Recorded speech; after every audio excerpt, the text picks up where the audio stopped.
They stood her on a wooden crate like she was livestock, one hand gripping her wrist, the other gesturing to the 3 children clinging to her skirts. The babies cried, their noses red from the sun and wind. She didn't cry. Her face was stone. The sheriff's voice cracked over the murmurs. Widow Hannah Mayfield, 3 girls, no kin, no home, debt owed to the county. Any man willing to take her in land and feed granted by the town council. It wasn't a lie. But it wasn't the truth either. The crowd was mostly men, dust-covered boots, leather belts pulled too tight, eyes that stayed too long on the curve of her hips, or the children's hair the color of wheat. No one saw her spine trying not to tremble, no one but him.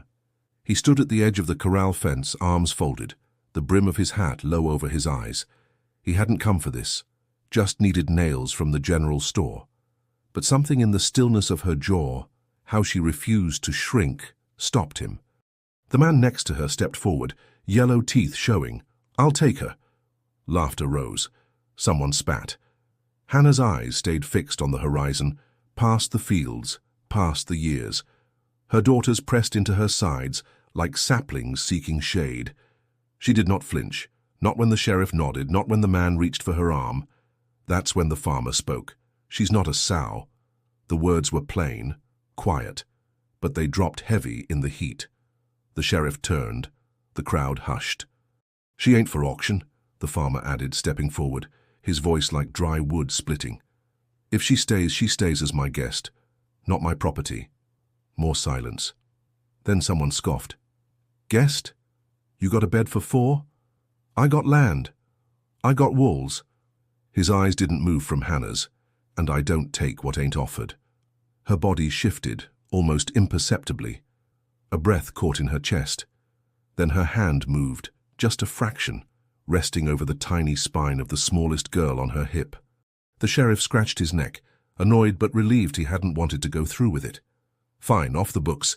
You take full charge, Cal. No trouble comes back on us." Cal tipped his hat once, not to the sheriff, but to her. She still hadn't spoken, not one word. But her knees buckled slightly as she stepped off the crate, the girls following like ducklings behind her. The sun burned behind them. Cal turned, leading the way with slow, certain steps. And she followed. There was no applause. No one cheered. Just the sound of boots in dust, of 3 girls breathing through tears, and a woman who didn't know what kindness sounded like anymore. But she'd heard it now. Just 7 words. "She's not a sow." And they'd changed everything. Morning came on slow feet. The horizon burned pink and orange across Cal's fields, but for her it was a cold dawn. Hannah Mayfield sat on a rough plank bench, her daughters bundled in swaddles that smelled faint of straw and smoke. Their tiny hands searched the air, finding nothing solid. She watched them, the smallest clutched her finger, trusting, even as her eyes held something unyielding disbelief. Cal stood beside her, quiet wreaths of breath rising from his chest. He carried water for the children from the well, each pail heavy with the promise of life. He didn't speak, but in the tilt of his shoulders she sensed a vow he would give them water and guard them beyond any law. She looked at him once, faint light in the edge of her gaze. He turned away, focusing on the windmill, the clean rise of the land. Breathing was an act of will. They did not move toward comfort. Instead, they grew accustomed. Cal showed her the small cabin by the creek, chipped boards worn by rain, a stove once black now dulled into silver. He pointed without flourish, "This is bed, this is table, this is bread each dusk if work is done by day." She nodded. Only once, faint breath in her throat. Her daughters clustered around her knees, eyes wide, absorbing the change from auction block to hearth. In those first hours, she felt something stir shame turning into something quieter, steadier. A glance across the field, when Cal lifted the axe muscles knotted, wrists firm, how he gifted them wood for warmth. A glance when he brought fresh eggs from the barn at noon, wiping hands on his trousers before setting them on a splintered table. There was no conversation, no vows sworn at sunset, just gestures, silent sermons of care. On the 3rd morning, the fog lay thick between the fence posts. Cal drew water before the sun leaked over the ridge. Hannah stepped outside, fingertips grazing the mist. The dew settled on her skirt, weight she hadn't felt before. She breathed in the smell of wet earth and wood smoke. A memory flickered her husband's voice distant across years. Then it vanished. The present held her cold brightness, dawn quiet, small fingers clasping hers. "Don't let them stay hungry," she said, voice hoarse, barely more than a whisper. The children looked. Cal paused, nodding. He fetched bread with butter, honey drips slow from the knife. It was the first time she'd spoken. The words tasted of fear and hope bundled tight. Evening came with rain, gentle at first, wrapping the roof, chasing dust away. Cal swept muddy footprints from the floor by lantern light. She sat on the hearth's edge, the girls sleeping in their blankets at her side. Outside, water slipped down the wooden walls like tears born of relief. Cal squatted by the fire, hands holding a tin cup of coffee. He offered it without a question. She took it with both hands, warmth seeping to her bones. He didn't ask, he just stayed there. The firelight flickered across his scars, the fine crease in his brow when he looked at her. Something held tight under the surface. The ranch grew quiet as the rain slowed. Crickets started their low hum. Hannah lifted her gaze to Cal, hesitance, and then understanding. She mouthed a word, "Thank you." He nodded once. No other words needed. Outside, the rain stopped. The air smelled of softened soil, promise. Sorrow melded with something else, relief. A shift had begun. Already each act fetching water, sweeping floors, sharing coffee and silence built something subtle between them. A fragile bridge across grief. 3 sleeping girls tied in blankets, mother's arms finally still. The day had not healed all wounds, but it had cracked them open enough. And on that quiet ranch under fog and flame light, an echo settled inside Hannah. Perhaps survival could be gentler than memory. Perhaps trust could be earned without words. She pressed a hand to her daughter's soft curls and let the heat from the cup seep through her fingers. She felt, maybe for the first time, rooted to the earth beneath her cracked soles. There was still fear, but there was also a pulse, slow, sure, like seeds breaking through hard ground. And for this first time, she dared imagine they might bloom. The days passed like low river water, quiet, heavy, unhurried. Mornings brought mist and chores. Evenings came stitched with silence. Yet something had shifted under the roof of Cal's weather-beaten house, not loudly, not all at once, like roots threading unseen through winter soil. Hannah rose before the girls most mornings. She swept the cabin's single room, her fingers brushing dust from corners no one else would have noticed. Her hands remembered work, the kind that didn't ask for thanks. She scrubbed the tin pans with lye and ash, milked the goat with firm, practiced motion. By the time the sun cut across the field, her daughters were fed, their cheeks warm with bread and broth. No man had ever seen her as more than a burden, and yet this quiet labor shared in the shadow of a stranger felt like the beginnings of something whole.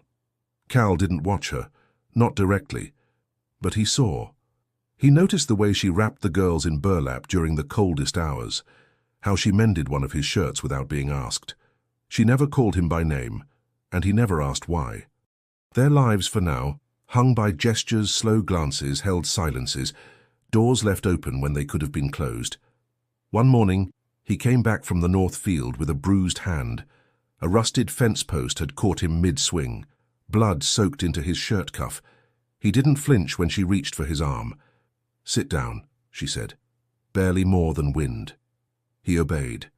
She brought water warm from the stove, tore a strip from the hem of her old petticoat.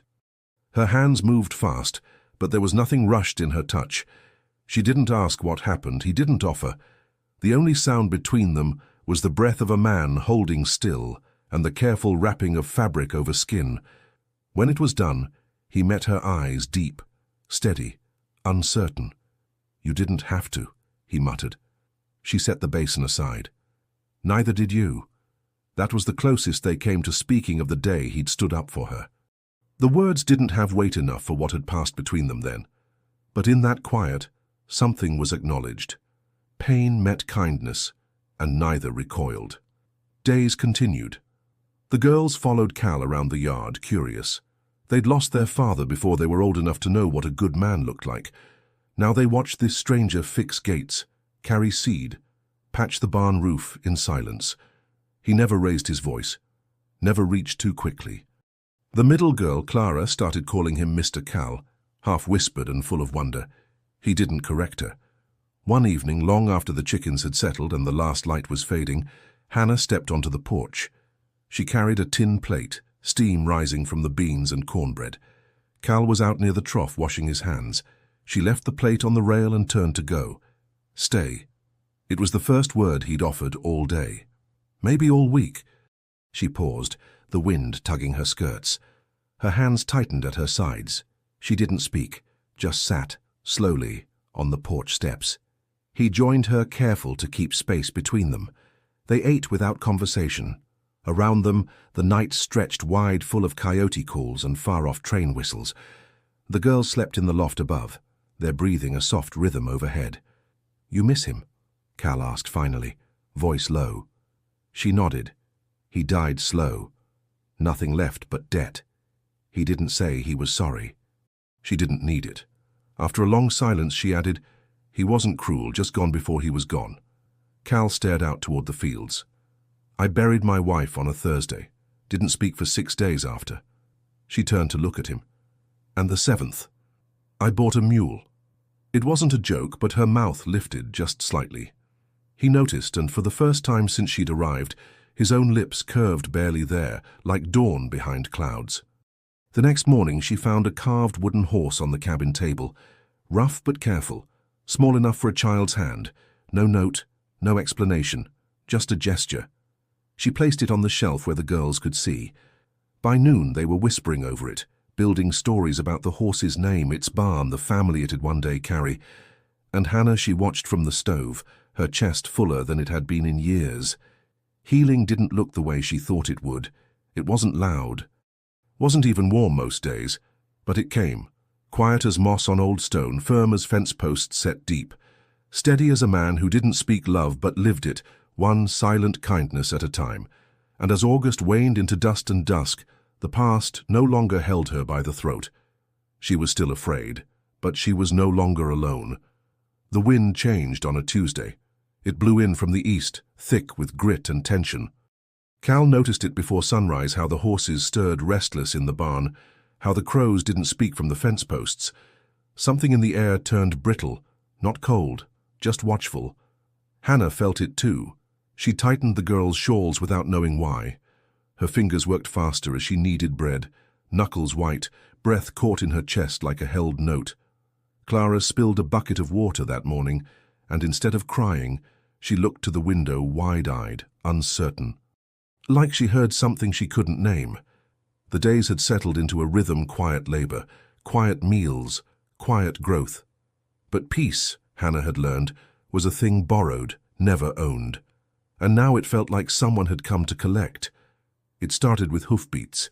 Just past noon, 2 riders crested the hill coats dusty, spurs ringing soft like knives tapping porcelain. They didn't dismount. Just sat there, looking down at the house, the field, the little girls twirling barefoot near the garden. Cal stepped out from the barn, wiping his hands. He didn't reach for his rifle. Not yet.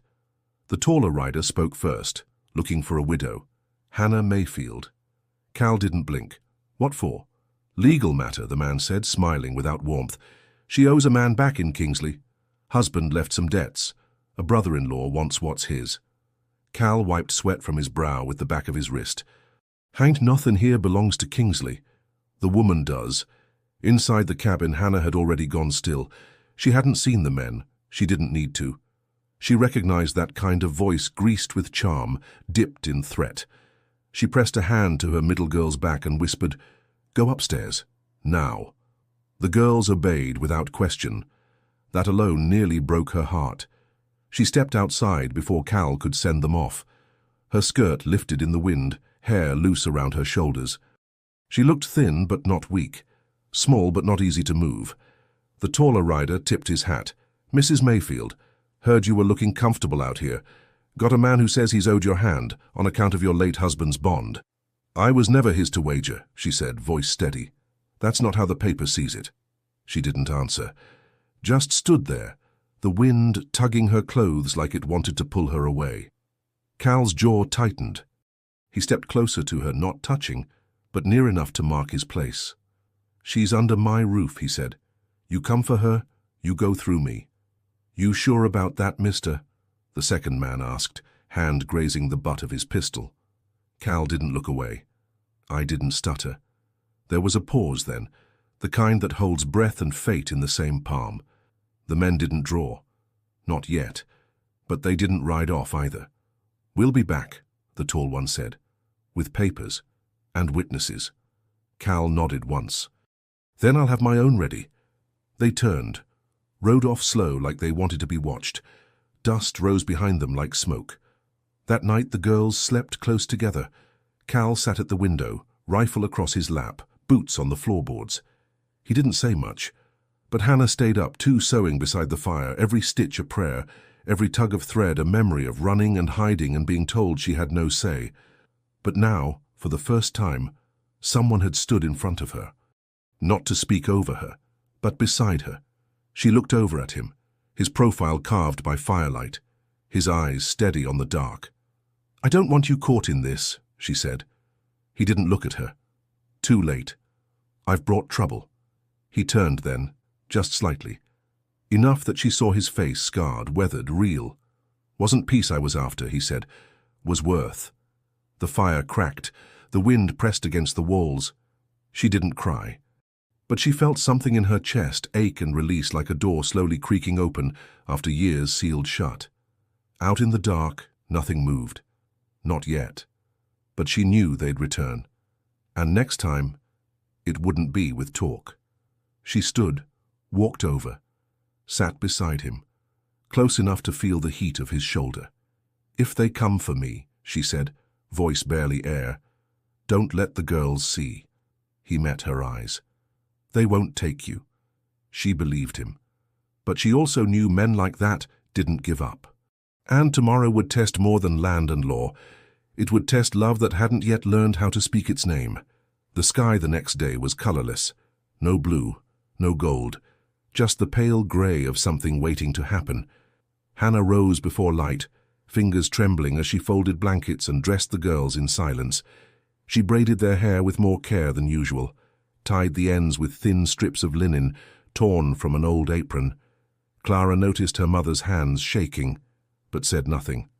She just took the youngest by the hand and stood near the door. Outside, Cal was already saddling the mule.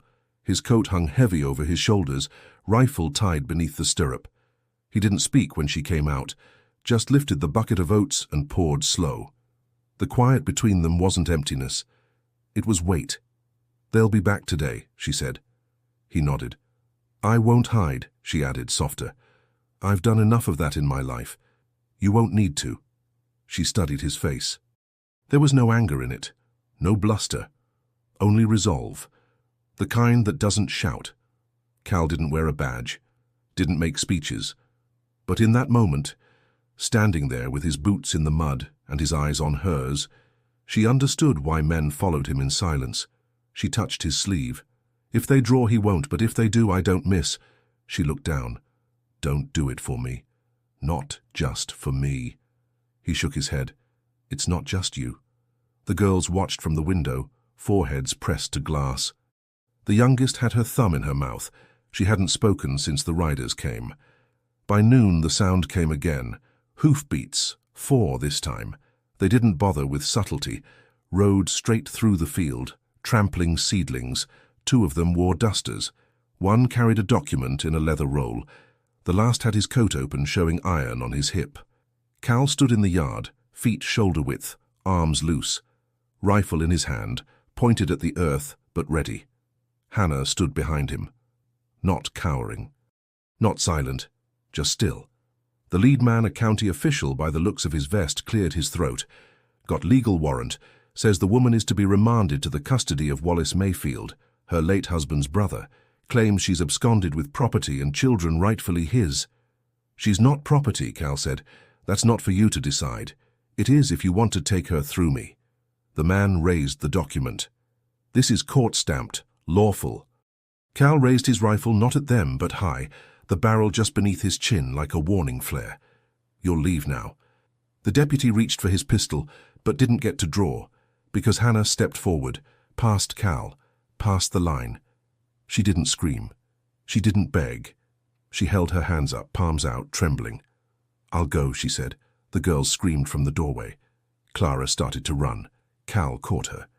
"You'll do no such thing," he said to Hannah, voice shaking now, not from fear but from something deeper, older. "They won't stop," she said, "not until they ruin everything. You don't owe me this."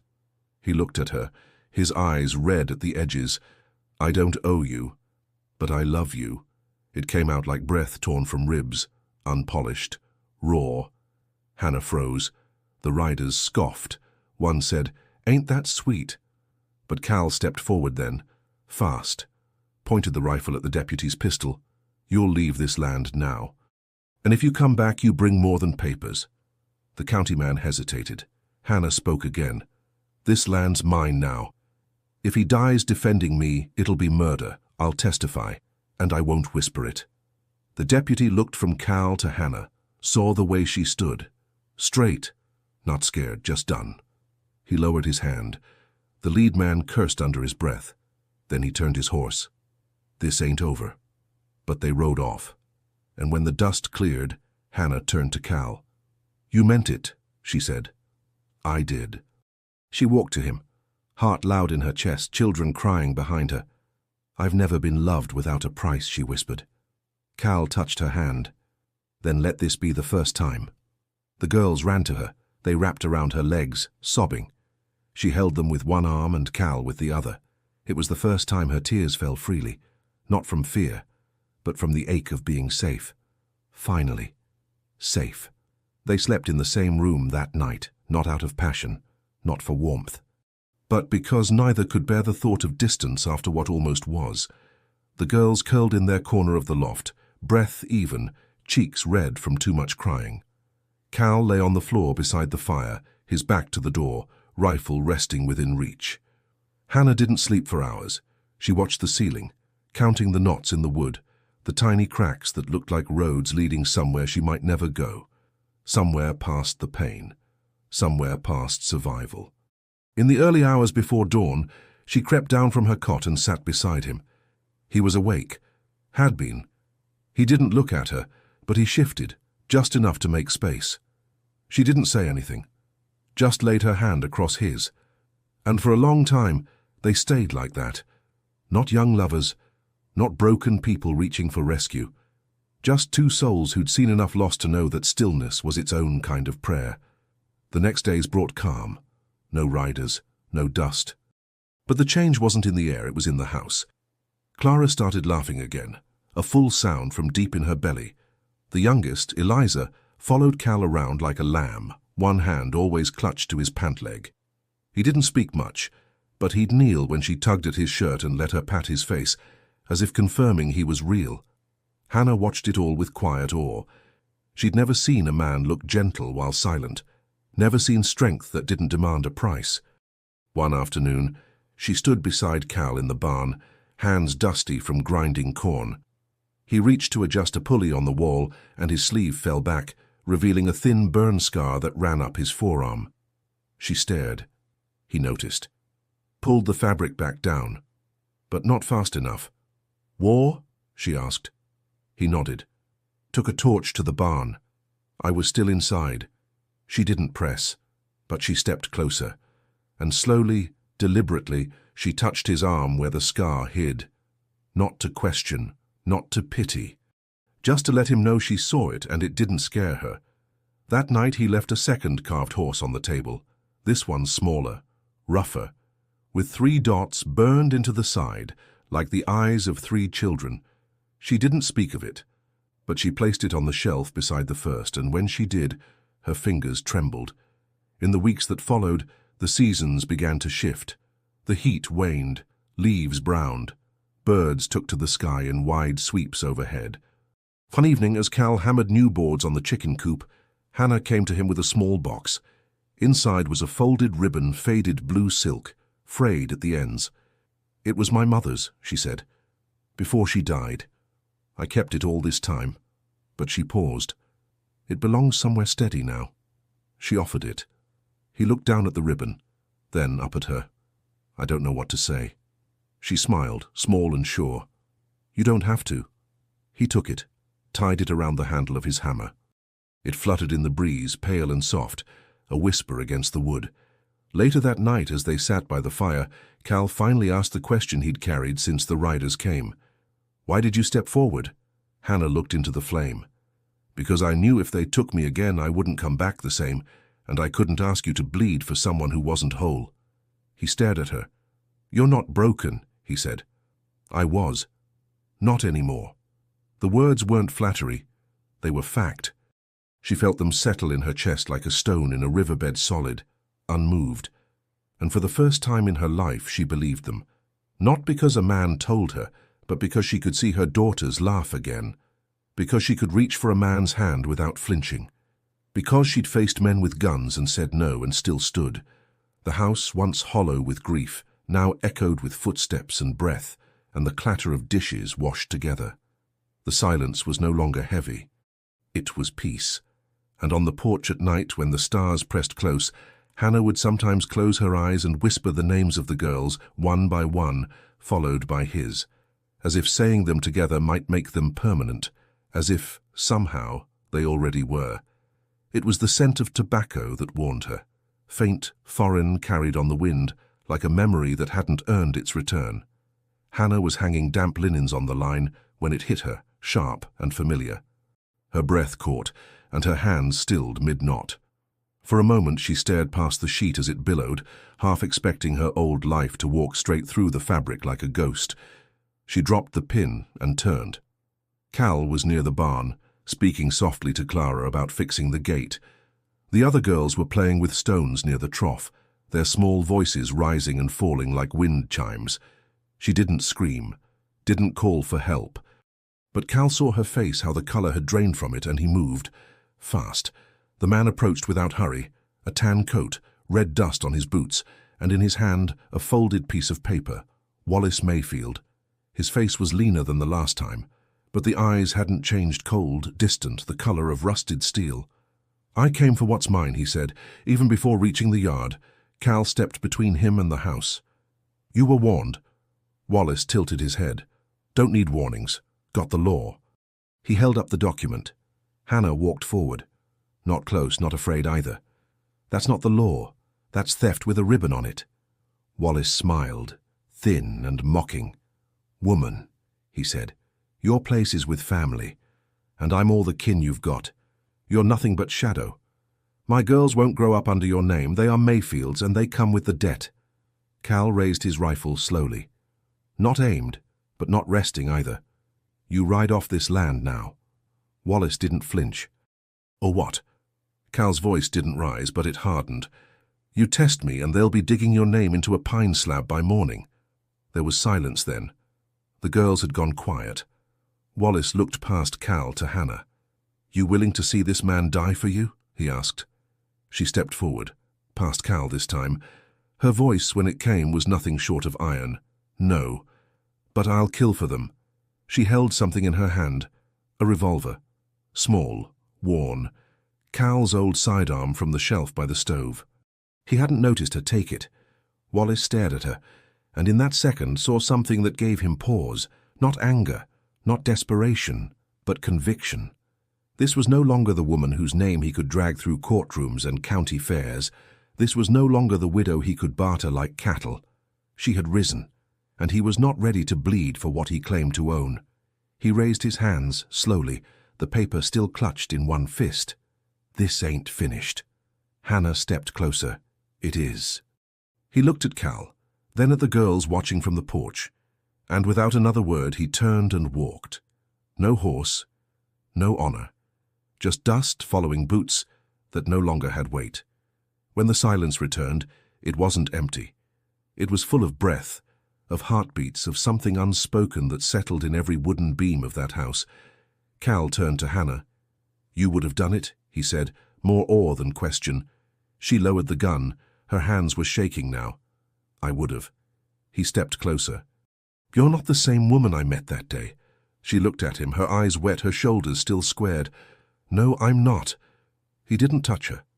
But he stood close enough that she felt his warmth, and for the first time she leaned into it. The girls ran to her then, all three. They wrapped around her legs, arms, skirts. She dropped to her knees and held them all, one against each shoulder, the smallest clinging to her braid. Cal knelt beside them, one hand on the oldest's back, steady as stone. "I thought he'd come back," Clara whispered. Hannah nodded. "So did I." "But he's gone now?" "He's gone," Cal said. Clara looked up at him. "So you stay now? Always?" Cal met Hannah's eyes. He didn't speak for a moment. Then, "If your mama lets me." The girls turned to her, expectant, and for once she didn't answer with fear. She looked at Cal, scarred, soft-spoken, immovable. Then she looked at her daughters and said, "We all stay, together." No one spoke after that. They just held each other. The wind picked up again, but this time it didn't carry threat. It carried harvest and peace, and the faint, undeniable scent of home. Autumn settled like a hush over the land. The fields turned amber and gold, brittle at the edges, full of the rustle that comes just before sleep. The wind softened. The trees dropped their leaves in slow surrender. And the house, once quiet with fear, now breathed with the weight and warmth of life. Mornings came with smoke curling from the chimney and the scent of cinnamon rising from the hearth. Hannah would wake to the sound of small feet padding across wood, to Clara whispering stories to her sisters before the sun touched the windows. She no longer started at sudden noises. She no longer gripped her breath like it might flee.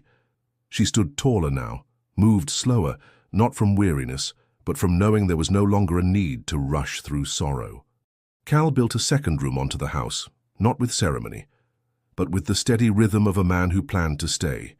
Each board nailed with purpose, each beam placed with the quiet promise that no one would be left out in the cold again. One night, after the work was done and the girls were asleep, Hannah joined him on the porch. The air smelled of pine and ash. She brought 2 cups of cider, warm and spiced. Cal took his with a nod. "It's strong." "So am I," she said, smiling. They sat in silence, as they always did, but now it wasn't because they lacked words. It was because they didn't need them. She looked at the stars. "You ever think we'd get here?" she asked. "I didn't even think I'd want to." "And now?" He didn't answer, just reached into his pocket and pulled something small wrapped in cloth. He placed it in her hand. Inside was a ring. Simple. Silver. Dented, but clean. "It was my mother's," he said. "I kept it through the war. Through the years. Never thought I'd use it." Hannah stared at it, the metal cold in her palm. She closed her fingers around it. "I don't need paper," she said. "Neither do I. I just need you to keep building."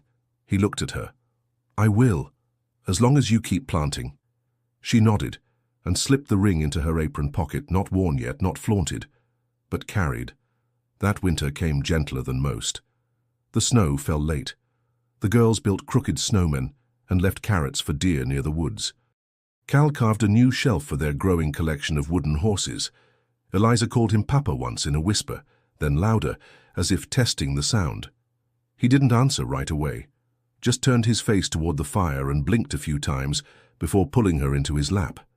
Hannah watched it all with the soft ache of someone who'd once buried every hope, only to see them sprout again stronger, wild and rooted in better ground. On the first spring morning, when the frost finally let go of the soil, they planted a plum tree out back. Cal dug the hole. The girls lowered the roots. Hannah pressed earth around the trunk with her bare hands. No one spoke, but every heart beat the same rhythm. It was a new beginning. Not clean, not easy, but real. As they stood together, the sun rose behind them, casting long shadows across the field. Shadows of 5 people where once there'd only been one. Since that day, the house no longer echoed with silence. It sang with laughter, with footsteps, with whispered prayers and shouted names, and sometimes, when no one else was looking, Hannah would stand at the doorway and touch the worn silver ring in her pocket. She didn't need to wear it, she already belonged. She